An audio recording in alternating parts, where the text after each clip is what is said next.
국세 수입이 대폭 증가했다라는 보도가 나왔습니다. 아마 어제 김부겸 국무총리의 추경안 국회 시정연설에서 김부겸 국무총리가 우리 국민들께 충분한 예산이 없어서 전 국민을 다 위로하지 못한다는 것에 대해서 사과 말씀을 드렸는데요.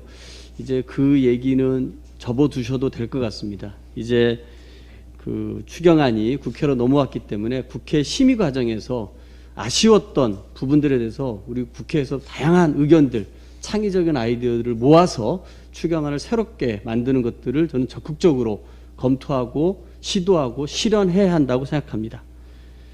확진자도 대폭 늘었고 방역 상황이 엄중해졌습니다. 또 좀 전에 우리 수도권은 거리두기 4단계가 발표가 됐습니다.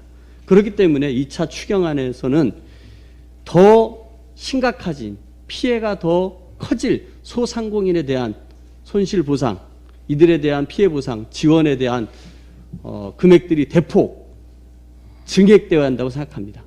그런 부분에서 이 국회의 시간입니다. 국회가 재원이 부족해서 효율적으로 써야 하기 때문에 어쩔 수 없었다라고 하는 정부의 논리를 넘어서 우리 국민들의 피해를 제대로 챙길 수 있는 추경안 심사의 모든 총력을 모아야 한다고 생각합니다.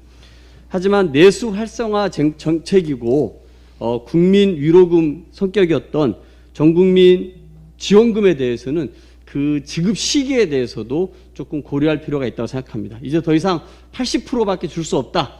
돈이 부족해서 그렇다라는 그런 논란에서 벗어나서 전 국민을 주는 것으로 하고 이것을 하기 위한 다양한 방안들을 마련해야 합니다. 그 기준은 저는 정부가 빨리 마련해 줬으면 좋겠습니다. 정부가 거리두기 1단계 달성 등 명확한 기준을 제시하고 해당 기준에 도달하면 바로 집행하겠다라는 약속을 국민께 드리는 게 마땅하다고 생각합니다. 국회는 이제 국회 시간입니다. 국회 심의를 통해 새로운 추경안을 만든다라는 각오로 재원이 부족해서 못했다라고 하는 정부를 넘어서 국회가 우리 국민들의 아픈 삶을 챙길 수 있는 손실보상책을 대폭 증액하고 방역 상황이 안정화될 때 전 국민에게 소비 진작을 통한 경기 활성화와 위로금을 지급하기 위한 방안들을 마련해야 한다고 생각합니다.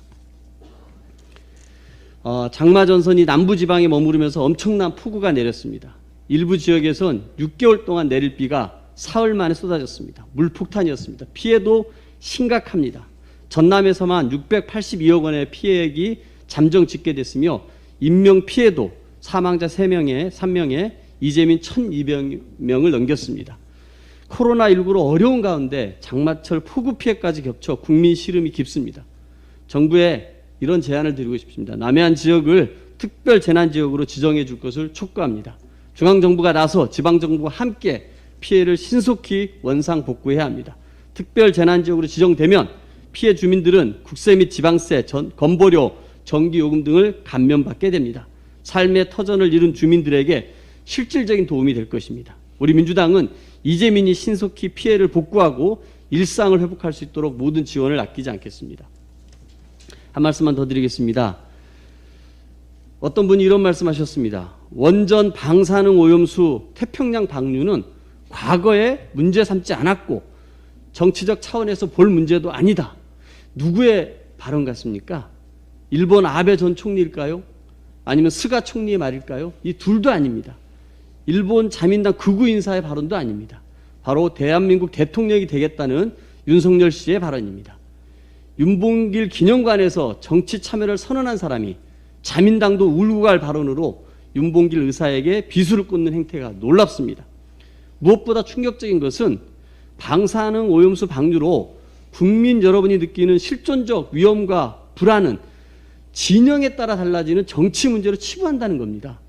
참 이 윤석열 씨의 어설픈 만용과 안일한 현실 인식의 통탄입니다.